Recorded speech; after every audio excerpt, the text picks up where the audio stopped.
Thomas and Kevin. Youth, Brussels youth, normal flight plane, A330, like a hummingbird. Incredible. Yes, you're youth, no, Galamsey. Any dog chase in the air, I don't need youth, you to me training woman. They fly this big bird like unbelievable. Say, this is what we got to be doing. The pain and suffering a mere word, any words will call No. It to me flood. Nani pa demo yare ofren kwa. Yaw. Ghana for me and 5 January 2024. I promise you with my life, I say, Mema Ghana die. I promise you, Mema youth na amma won home so na Ghana die. Yeri nya 130 ministers, yebenya 20 ministers. So people who are maybe challenged, women, we're going to encourage them, we're going to develop them, because because of our culture, most of the women have been played in the back roles. We're going to bring them to the forefront of everything we're going to do and empower them and help them. Have institutions that are going to focus on women development. Because, to have a woman actually in politics is women are community-based thinkers. Ibrahim Mustafa is a highly sought-after figure in the world of public speaking, with over 30 books and years of experience as a coach, keynote speaker, and author. He has established a reputation for delivering dynamic and engaging presentations. This, combined with his work with prestigious organizations such as Astana Expo, World Economic Forum, and Google, has earned him a place among the most respected names in the industry. However, Ibrahim's impact extends far beyond the world of public speaking. He is also a philanthropist at heart, actively supporting numerous charitable projects and working tirelessly to make a positive impact in the world. Whether you're looking for an inspiring keynote speaker, a skilled public speaking coach, or an expert in the field, Ibrahim Mustafa is the perfect choice. Don't miss the opportunity to book him for your next event and discover the difference for yourself. With his expertise and passion for public speaking, Ibrahim is sure to make a lasting impact on your audience and make you a great speaker. Welcome to the IM Talkcast. My name is Ibrahim Mustafa and I am your host. And I believe that you know that the aim of this is to inspire you, to let you know that you are not alone. If you want to start a business, if you want to even go into leadership, if you want to start any project and you believe sometimes you are afraid, this is the time for you to learn from the best in the industry.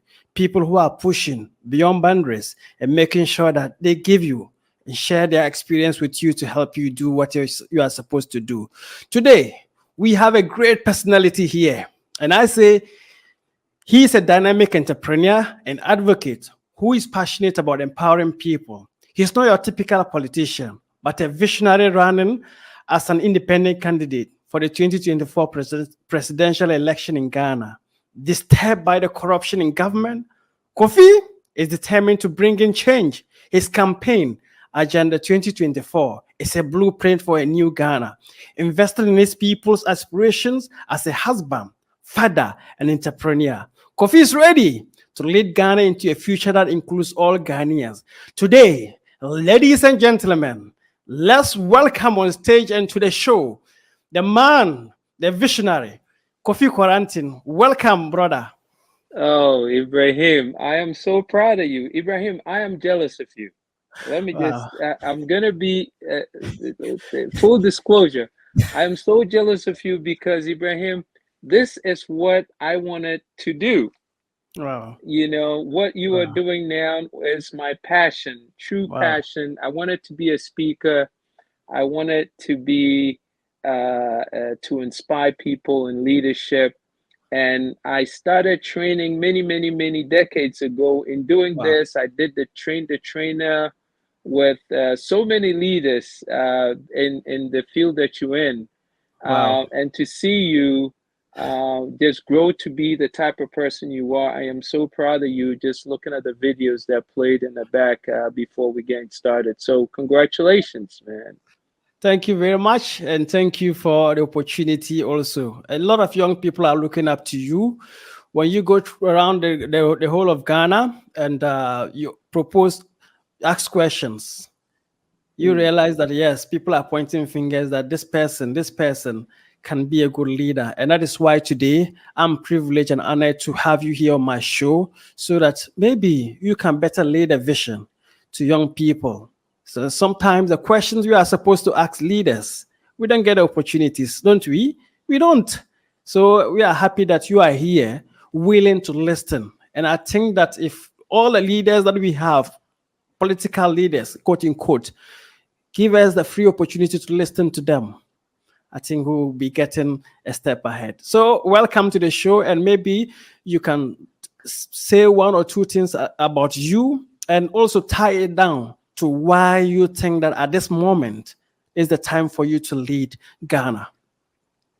Thank you so much, Ibrahim. My name is Kofi Koranteng. I'm running for president 2024 in Ghana. Now, just a little background. I was born in Ghana, Kolubu Teaching Hospital. Went to school at Agri Memorial International, right next to the Ghana Broadcasting Corporation. My father was a police officer, so I had to, he went on multiple transfers. So we went to Cape Coast, where I went to school at University Primary. Went to Kumasi. I went to Garrison Primary. Sat common entrance there. Came to Adisado College. Went to Adisado College for a couple of years, 4 years, and then left for London. Studied engineering at London Enfield College, and then came to New York, where I pursued a degree in marketing and business and economics at New York University. And in all of that, I did some advocacy work, fighting and representing Ghanaians in matters concerning their lifestyles. And that's what brought me to representing and fighting, bringing the electoral commissioner to court over why Ghanaians abroad could not vote and from where they live, from their domiciles abroad in the Ghana election, because the Ghanaians abroad brought home over $6 billion a year. Without the Ghanaians living abroad, without their remittances coming into Ghana, the economy of Ghana would have collapsed. Yeah. So to have this amount of money coming in and not allowing them to vote was, I think, was miscarriage of human rights. So right. We fought for that. We won the case in the High Court that pushed the Electoral Commission to implement Representation of the People's Amendment Act. But to this day, governments come, governments go. NDC came in, promised us. MPP came in, promised. No one has been able to implement ROPA because they fear the effect that the diaspora would have on the Ghana elections. Yeah. And we wallow in darkness still. So this is where we are, and this is why I had to jump in, hold the bull by the horns myself, and run for president. Because if they're not going to allow us to change, if the mountain will not come to Mohammed, I guess yes. Mohammed would have to go to the mountain. So that's what we're doing. Great. Then the next question has to do with, I just want us to go straight to the policies, and because this is what we want. This is what we want to know. What are some of the policies in terms of like agriculture? Because I've overheard you in other platforms talking about your agricultural policies and how you can change the narrative. All right. So really quickly, listen, Ibrahim, we're about 104% 4% debt to GDP. In plain English, that means we are spending 4% more than we are bringing in. It's 104%. So we are making less than we are spending. And even that which we are making is not really real money because it's actually borrowed money. So the proposal with our administration is rather than get involved in projects that not essential, like building e-blocks like Mahama did, like building interchanges like the Kufuor government is doing and building a national cathedral, we need to inject all that money that we have gotten into agriculture. Agriculture is our main vein policy. And the reason why we need to do that is because the output from agriculture, we need to give to our first tier industries so that we can add value and export. We can consume as much as we can, and the surplus add value and export so we could get foreign exchange reserves. When we get the foreign exchange reserves, what we do is we'll have to pay down the debt because we have so much debt in excess of 600 billion cedis, and it's piling on every day. So not unless we pay down the debt and it gets to a point where it's uncontrollable, then the people who have what we call the first rights to our debt will come and call in the debt, saying that we have realized that you can't pay your debt, so we're going to have to come and take over your country and run it to make sure we get back our money. So that would mean China coming in because we owe China more than any other country. We don't want that to happen because if that happens, it means we're going back to being slaves again.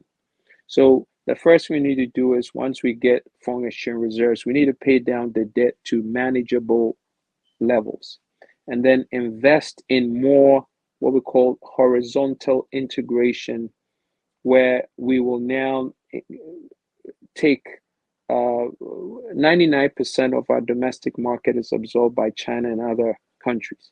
We have to reverse that. By reversing that, we do two things. The Ghanaian cedi, which is it's being spent as purchasing power to consume goods from outside, now will be buying goods from Ghana. So that way it slows down inflationary rates with how we are spending money and the worth of our cedi because we're spending it on our soil. And by that doing, because we're spending the money internally in-house, it will absorb the unemployment, high levels of unemployment. People will start making money. Once they make money, they will recycle the money. There will be more incidents of them spending the money, and that will generate what we call a combustion, economic combustion. And that is what is going to absorb, suck up the debt. If we don't do that, you cannot borrow money to pay off debt. You can't do that because the borrowed money is what has brought us here in the first place. So we need to quickly go into agriculture where we're doing the domestic market, producing things at the domestic level, and then go into more sophisticated things at the second level, which is doing household goods, basic computers, phones, electronics, and then go to more sophisticated things at the third level. Wow. So that's the process we need to take. We cannot continue to import things that we can manufacture home because it's killing our cedi. It's making our cedi worthless every day, and it's causing inflation to go up. And what makes it worse is we don't even have any control because we're not the producers of these consumable goods. So that's why we have to do it. We absolutely have no government is going to be able to sustain Ghana without investing heavily into agriculture. It's a myth. Everybody who comes and talks about they want to build this, they don't know what they're talking about because it's a mathematical problem. Yeah. Yeah. So that's what it is. Wow. great roadmap for agriculture. And where I'm coming from, the northern parts, I think there's a lot of potential in terms of lands and all those stuff. But the next question, just to tie it up with agriculture, is that we saw the manifesto and some of the promise by the current government in terms of the dump, one district, one dump. Do you think it will have gone a long way to help? And what has accounted for is like, because it's like at the end of the day, we don't see the progress of it. So as you are aspiring to become the president of Ghana, and couple of the fact that our rainfall pattern is not consistent, how do we integrate, or how do we make sure that we get the limelight, we get the, like, in terms of farming, if it is farming all year round, or making sure that farmers don't lose their crops when they put them in the soil? All right. So that's a very simple problem. Okay. Rainfalls are inconsistent and sporadic, but we get flooding. Yeah. Okay. So the fact that we get flooding means that we have excess water. But now we don't have ways of preserving the excess water. That's why recently we had flooding in the Volta, where the floodgates were open and it drowned people and livestock and assets in the Volta. So what we will do is we will build reservoirs in all the regions where there is excess rainfall. And the reservoirs will contain water. We'll build as many as we need to. Like on the path of the Volta, we can put 10 to 15 reservoirs. So there will never be a day where there will be a flood, so to speak, in Ghana, because all the water will be contained. And then we will add pumps at the ends of the. So what we do is on the path of the Volta, as rain goes in and the water collects from the top coming from Burkina, the water levels, it goes up most times and it goes down. Anytime it goes up, the excess water will be contained in a reservoir. And on the path of the Volta, we would have the reservoirs. And what happens is you have the reservoir. So you have reservoir 1, 2, 3, 4, 5, 6, 7, let's say to 10. So at the back of the reservoir, there are pumps. We'll put maybe a pump or 2 pumps. These pumps are about 28, 30-ton pumps. And what it does is, and there are gates. So it holds the water there. Okay. There. And what it does is, and we do lines. Lines are like pipelines to the agricultural areas. So we could run these lines like they run pipelines all the way from Alaska to the US. It's 10 times the length. So running a pipeline from the top of the Volta, which is in the north, anyway, we have the first reservoir to all the farming communities in the Volta is very doable. It doesn't cost a lot of money. So everywhere that is considered a farm area, we will have reservoirs, standby reservoirs. Wow. So this is just like something, as we speak, and I see light in that. It's something that we should be doing, but we don't do it. So what is it? Is it lack of common sense? Is it that we don't want to invest, or we, like some of the things we say, we are afraid to take risk? Well, this is not even taking risk. This is not, the governments of NDC and MPP have been blamed for being incompetent. This does not even qualify to be a matter of competence. This is a matter of common sense. Okay, they don't have the mental capacity to sit and think through processes, simple common process. This is a life and death issue. If you don't have food security, you have a problem. And we don't have food security. We have arable lands that we can grow maybe 1,000 times the amount of food that we need, but we don't have food security. It's ridiculous. If you compare us to a nation like Netherlands, which makes about almost $110 billion from agriculture produce, We have better lands, we have a bigger land, but we import onions from the Scandinavian countries. It's ridiculous. You see? So it's just getting the right leadership who knows how to think. Thinking, it's a discipline that requires skill. Just because you have brains doesn't mean you are thinking right. A lot of our leaders have brains, but it's really flawed, warped thinking, as I call it. Great. And that's why we coming in with this plan, which many countries have done and been incredibly successful at farming. Even the UAE, which is known to be desert land, are harvesting wheat and other vegetables in commercial quantities now, and they don't have water, but they have the sea, and they have desalination plants that converts the water, salt water, to regular water so they can use for the plants. We have sea, but we have water in abundance that it floods us. And our leaders sit and watch and complain about the floods every day, and it's a menace. How can that be? They don't have the mental capacity, Ibrahim. Wow. Great. So we're still logged up. We're still live. So you can monitor this live on LinkedIn. You can watch this live on YouTube, Facebook.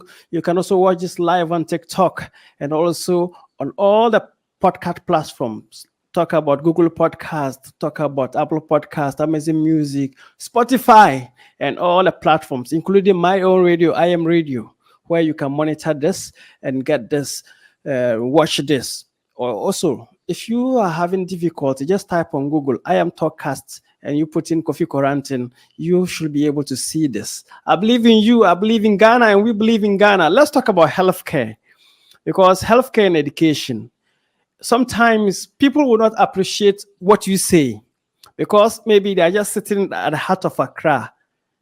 They've not even moved an inch. From Accra, when you even move to a place like Bato, towards like, you will see that there are actually things to talk about. Even in Accra, Kolebu, where you go, in one of your videos, we were talking about how Kolebu gets flooded.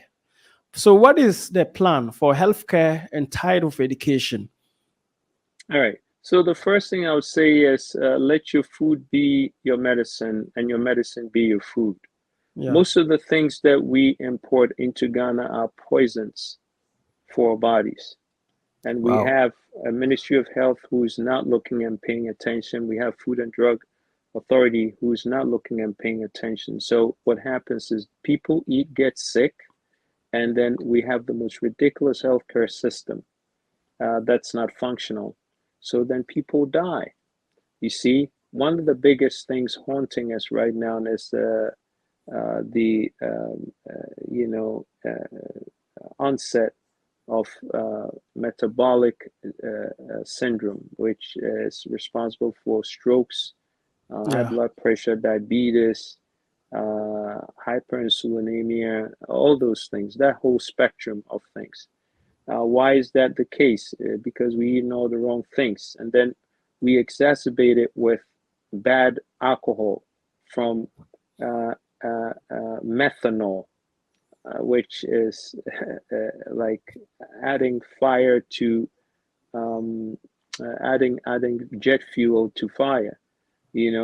Methanol is a bad base for the alcohol that we drink in Ghana. It should be ethanol, which is a superior base for the alcohol. But methanol is cheaper. It's rarely made, very easily made as a chemical, as a commercial substance and solution. And they use it for alcohol, and people get drunk on it and they get sick. That's why we have so many young children, young men and women on dialysis at Kolebu, where we have just a handful of machines, so people die. Okay, so our healthcare system, we live in a country where we can eat organic everything. So why do we need to import packaged foods that are packed with poisons?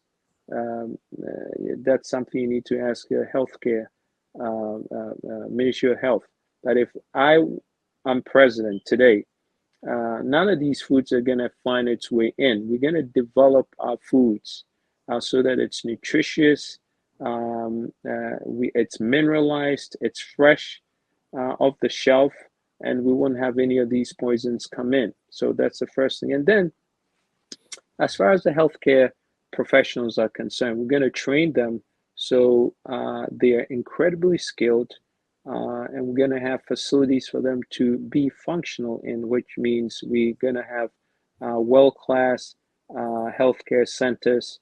We're going to have every human being, every citizen of Ghana assigned to a healthcare center where they're getting their checks. The children and elderly are going to have their routine checks where they're going to be called. If they have a cell phone, there will be notices going to their cell phone to go get their checkups.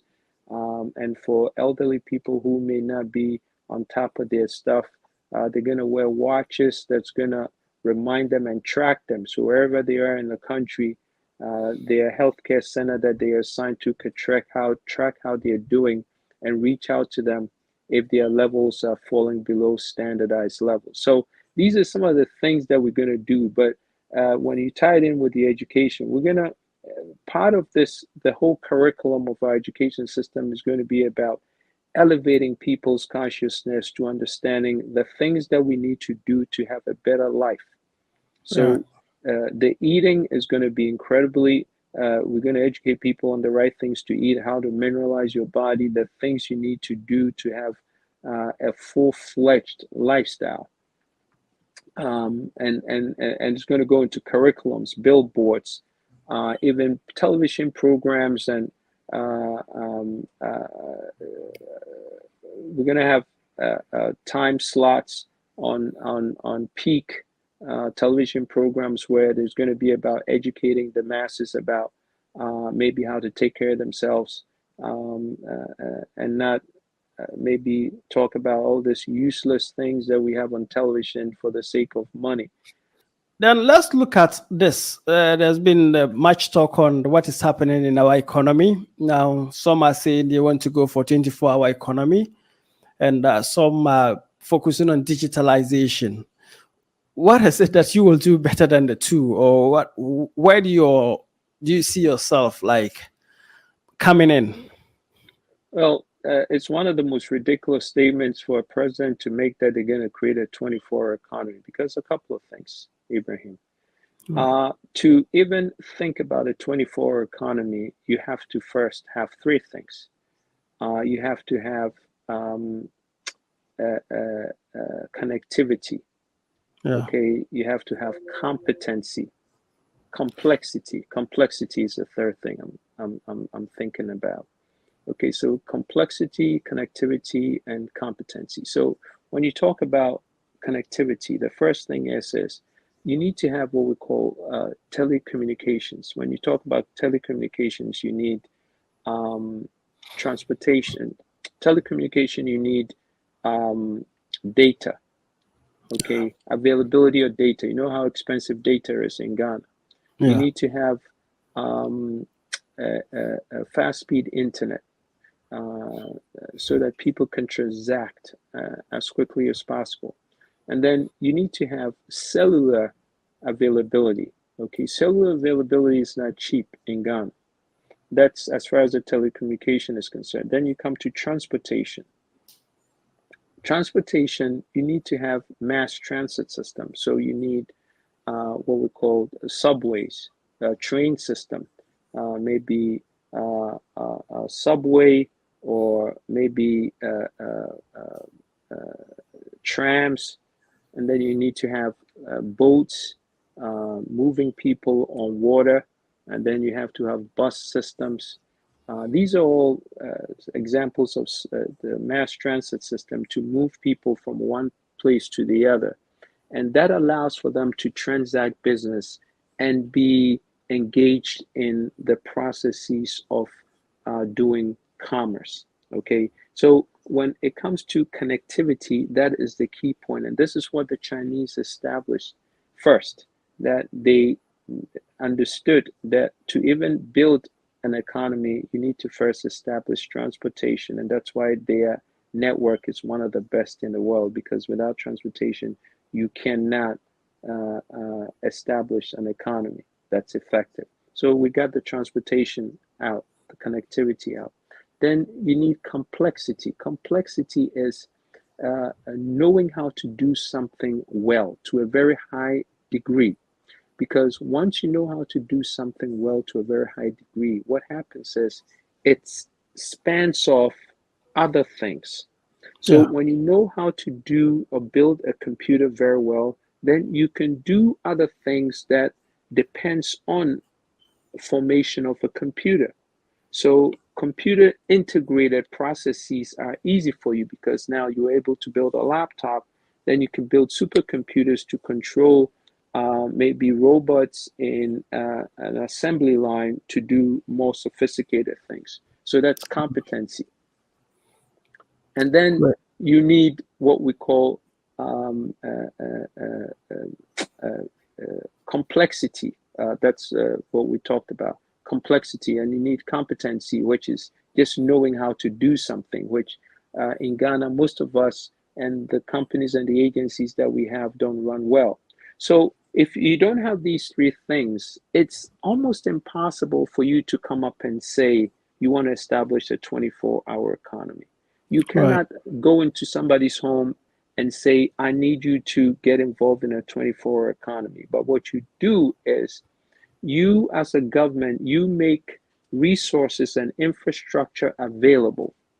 Okay. And then the one other thing is you make funding, competitive funding also available, because one of the reasons why a lot of people can't get into starting a business is because they don't have the money. Money is very expensive in Ghana. If you have to borrow money from a bank or an institution, you're paying 29, 30% sometimes. How can you even have an edge to make money when you're paying 20s as far as interest rate? It's impossible to make any money. So the government has to make sure that there is funding available for startups. If you don't have funding available, people will have great ideas, but they won't be able to start. Now, another key thing that I want to bring about, if Mahama, who says he wants to build a 24-hour economy, were to start a 24-hour economy, let's just say, and he was able to make $1 billion of income into the 24-hour economy, everybody will hail him as a hero, a savior, right or right, Ibrahim? I mean, if $1 billion. But Ibrahim, isn't it sad to acknowledge that we lose $3 to $4 billion a year in corruption, according to the Accountant General? $3 to $4 billion.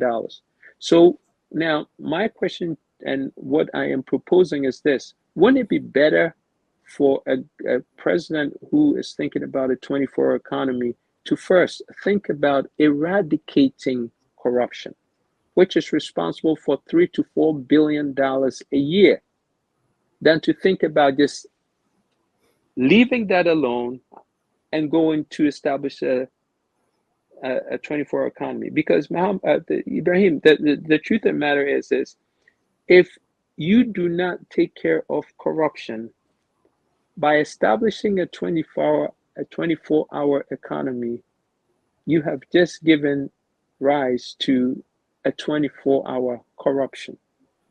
So we need to take care of that problem that is staring us in the face every day, which is the corruption.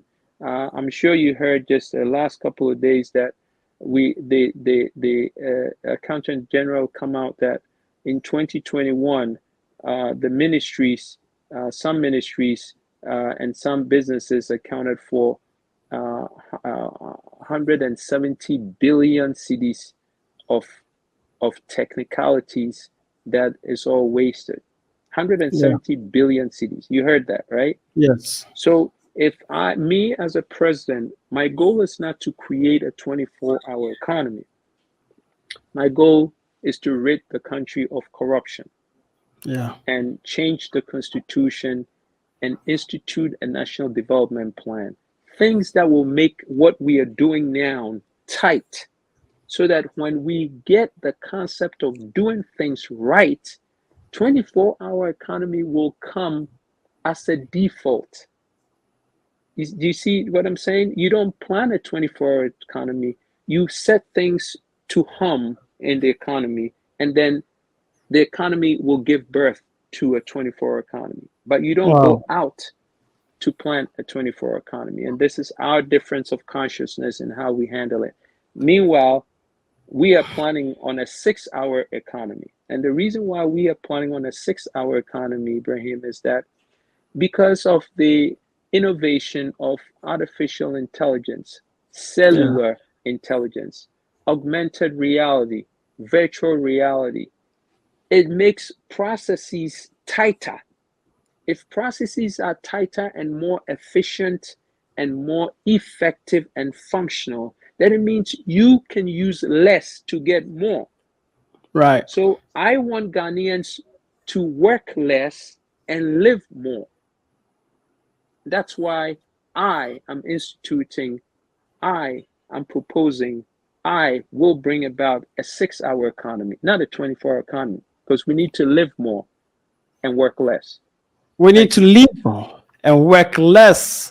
So if you are watching, unfortunately, if you are listening to this on IM Radio or on any of the podcast platforms, you may not be able to see this, but we have his website and Kofi Koranteng, and you will get to see all the policies that he's proposing. He's not just talking, but he has done the work, and he has even given, I think this is free resource for Ghana, because he has put in all the things that he wants to do, his vision, what he wants, the plan, how to give young people operational policies, opportunities for young people, and all the things that he wants to do, whether artificial intelligence, renewable energy. And you can also get opportunity to be part of this vision by donating and joining the team, because it needs resources to be able to salvage the economy and save the economy from the people who may be trying to damage it. And it's all about young people. Where do you go to? What do you have?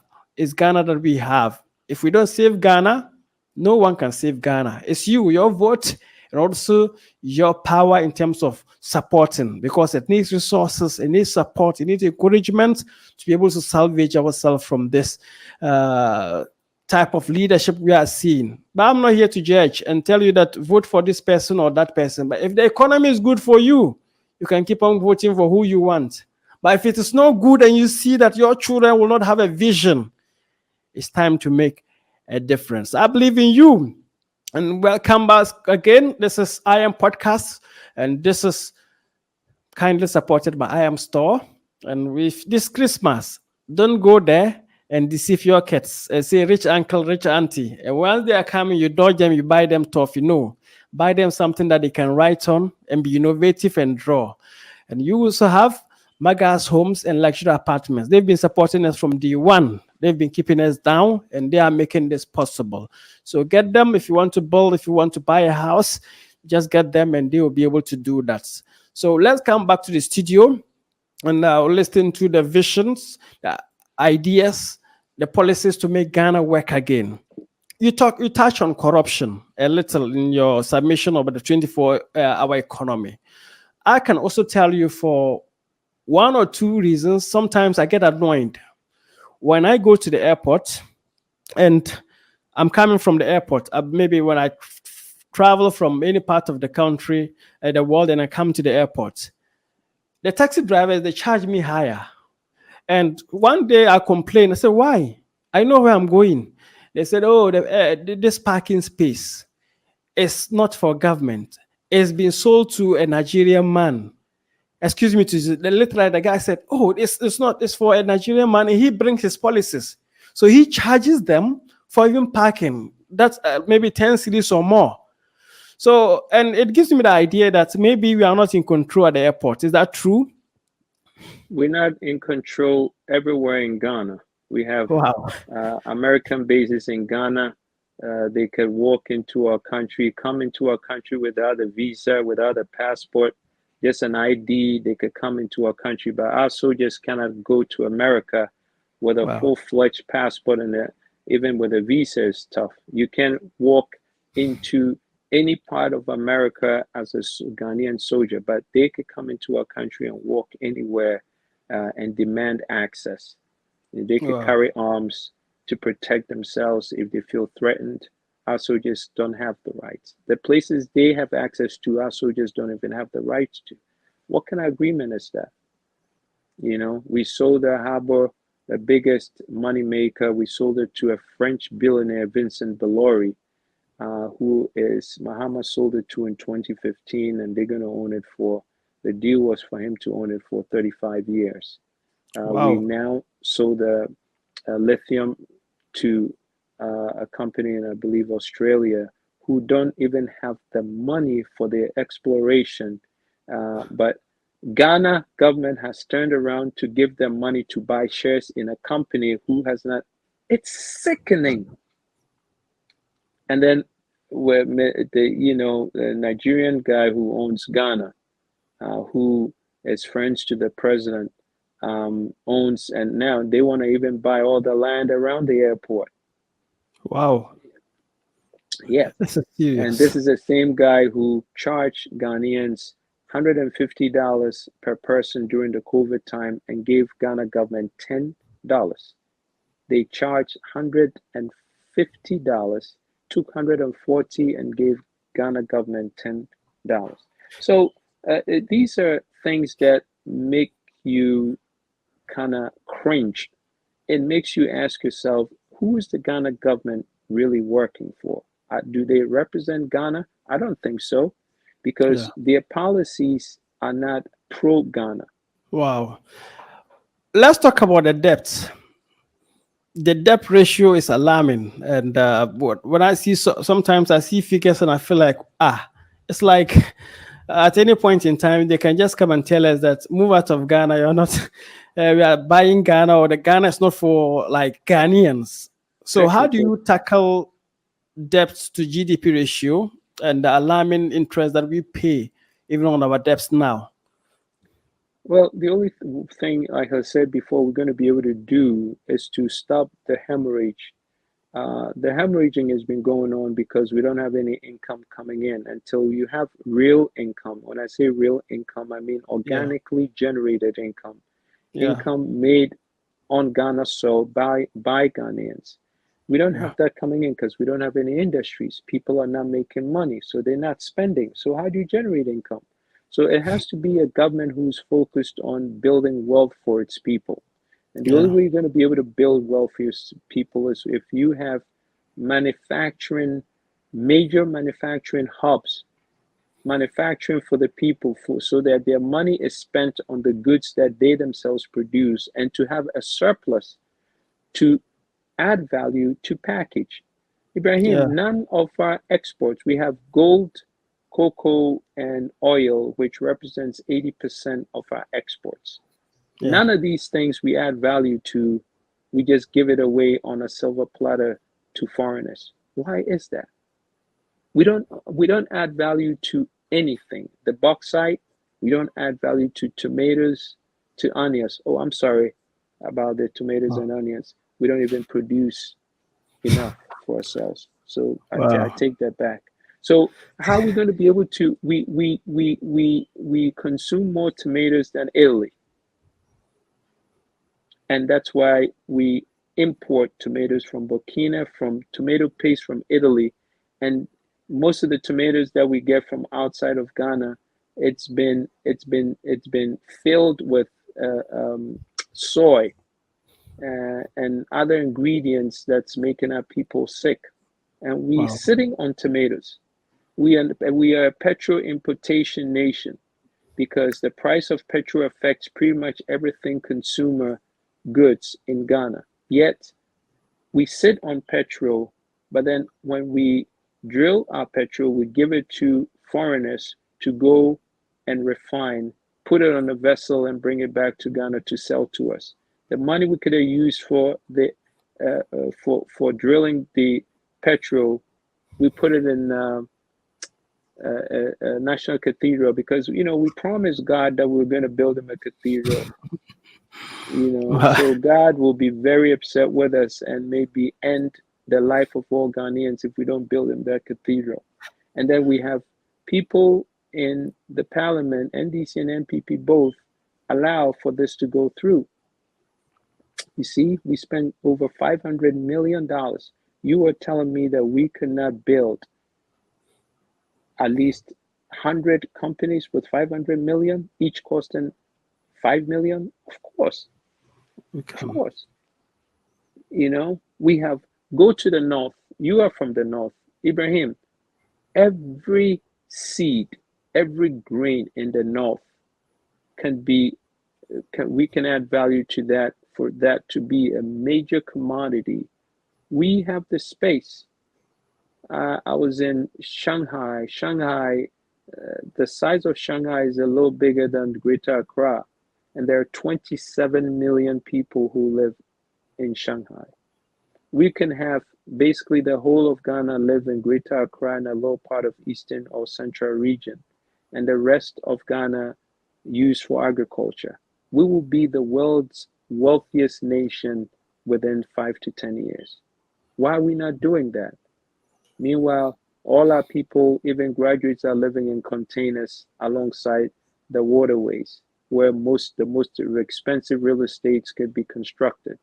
We don't understand the value of money. We don't understand making money. We just don't understand building wealth.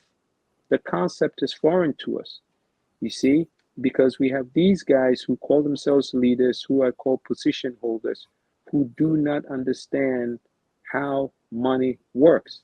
And that's why they have undervalued it so much that you could sit on lithium and allow a company that literally had no money to go and borrow money from people. SpaceX, Elon Musk, go to Elon Musk, borrow money from him and say, hey, listen, we think that the Ghana geological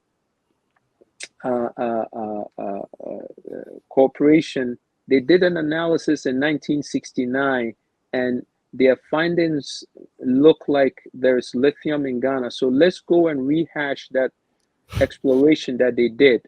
They find lithium and then they go and borrow money from Elon Musk, bring it into Ghana, start a company. They don't have a clue what they're doing. All they know is there's lithium, so we got to dig. Just like BlackRock did with the oil in Kufuor's years, right? They come to Ghana, they start a company, and then the Ghana government sits there in amazement and say, wow, you guys did that? You are so good. I'm actually going to invest money in you. They take the money from them. Right. Yeah. Painful. So it's painful.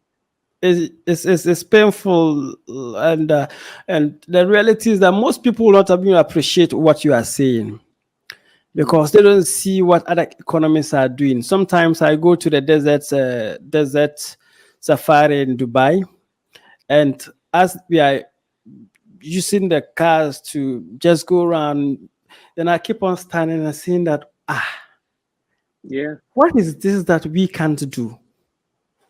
Amazing. What is in Dubai? Like Dubai, that artificially they have to do some of the things artificially. We have natural things that people are willing to come and see, but so sometimes they will not appreciate. And I think you have the experience. You've gone around the world, and you're not just going around the world to see, but you ask questions. Some of your videos you compare and say that we can do this, we can do that. What do you think the problem is that we have in Ghana, and how can we solve that?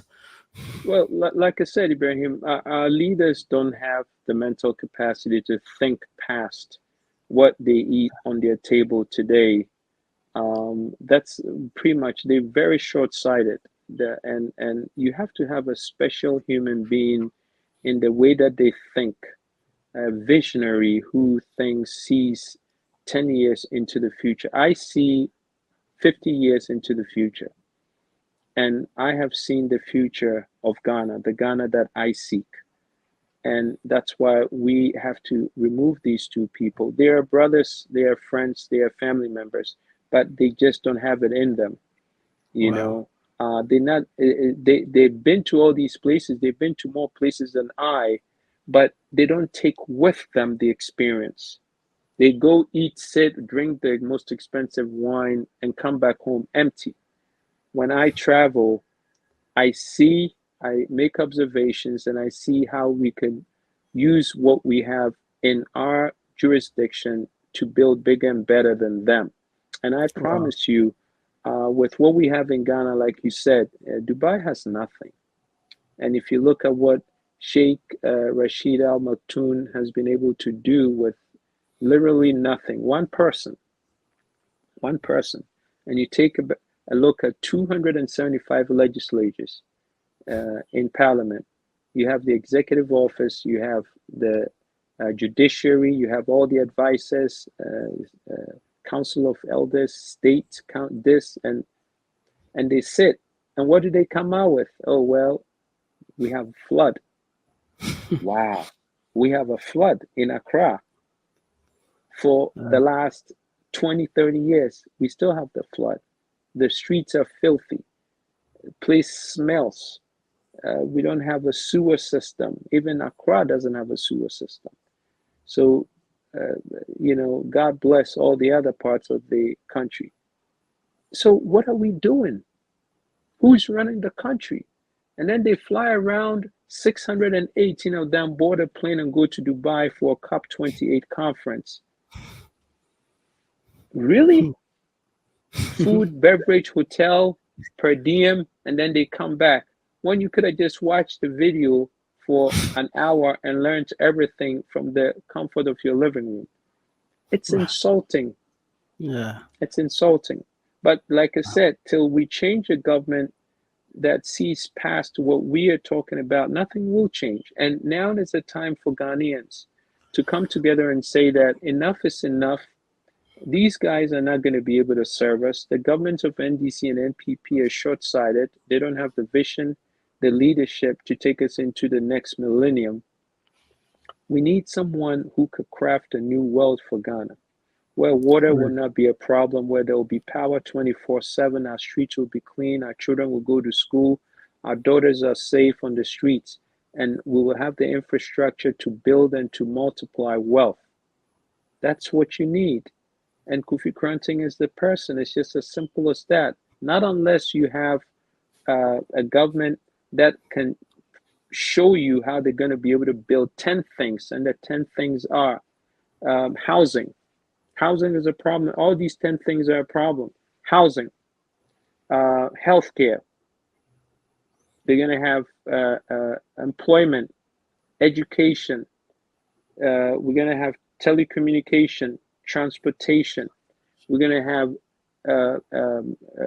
leisure, okay, and security. We're going to have markets and a functional CBD, which is a central business district. Not unless we have these 10 things, nobody is going to be able to build Ghana. So when they come and they promise you that they're going to build toilets or make Okada, legalize Okada, or they're going to do a 24-hour economy, or talk about digitization, it's gimmicks. That's things that they have read when they were singing first class. They read on a piece of paper in a magazine, and they thought, oh, this would be a good idea for me to sell to Ghana. But this time we're not buying it. Those times are over. We need common sense approach to fixing Ghana's problems, and that's what I represent. Wow, we need common sense approach to fixing Ghana's problems. This is IM Talkcast, and I believe that you have learned from the man himself. We are going to be doing this in different episodes, whereby sometimes we take healthcare, sometimes we take education, sometimes we take different, until the end of maybe the elections. And I believe that for Ghana to be good, we must be good. And I believe that it's not about talking. My perception is not about talking. But I believe that if someone says one or two things and they are practical, and you can see that this is possible, and once this is done, we can make Ghana better. And that's what our good brother is representing, because all the things he's talking about they are feasible things that we can easily do. Just like the flooding, how to stop the flooding. And for 10 years now, consistently, every year, there will be news reports. please, Burkina will open their dam, Bagri Dam. We don't know when, but once people should relocate, it doesn't make sense. And you heard what he said. Some practical, simple things that we can do. So we've come to the apex of this interview. It's a nice interview, but I just want you to, the audience are yours. Inspire them. Let them know that there's hope, and let them know that once they put their trust in you, you will never let them down. Well, thank you, Ibrahim. Ghana, listen to me. You have one life to live. One life. It has to be special. This is your destiny. You have to script it the way that you want. Wow. We have given our lives to people who are totally clueless in crafting it for us. And that is why we have ended up where we are now. We have one last chance in 2024 to get off this bus, turn it around, save the women and children and all the helpless people at the station who are waiting. There's a 100-ton train is coming through at 100 miles per hour, and it's lost its brakes, and it's coming through. And when it gets to the station, it's going to plow through the station and kill everybody. We have to use a helicopter, descend on this train, and defuse this train so that it stops before it gets to the station. And I am the person to do that for you. If you see that in me, I want you to come along and vote for me. We don't have a chance if we continue on this path. We are going to fail. We've already seen glimpses at 104% plus of debt to GDP, of over 600 billion cedis of debt. We don't have any industry. How are we going to be able to build the wealth to create the economic combustion to absorb the $600 debt, 600 billion cedi debt? We don't have a middle class. Our middle class has left the country. As we speak now, people are at Kutuka International Airport leaving the country never to return because they have had the most unfavorable experience, a bitter experience. Their family members have died. They have suffered. What are we going to do? We have the last chance. This is the last chance before China takes over. And I'm asking you that be brave, be bold. Call your friend, tell them about Kofi Koranteng. Donate to our Momo 059 9999 5120 059 999 5120. Donate to our Momo. Go on kofikoranteng.com. Find out about us. Donate. Because if we don't do this, we are asking everybody in the diaspora, $6 billion a year minimum that we bring home every year. We will continue to do that till life's end. But if you take 1% of that money and you invest it in Kofi Koranteng, that will be the last time you spend home your $6 billion, because we're going to change Ghana for good. Join us, kofikoranteng.com, and thank you so much for listening to us. Thank you, Ibrahim, for the chance to speak to your audience. Wow. Thank you very much for inspiring my audience. Thank you for stating your vision. And may God continue to bless you and guide you. And I urge people to listen to ideas, to listen to vision, and to not follow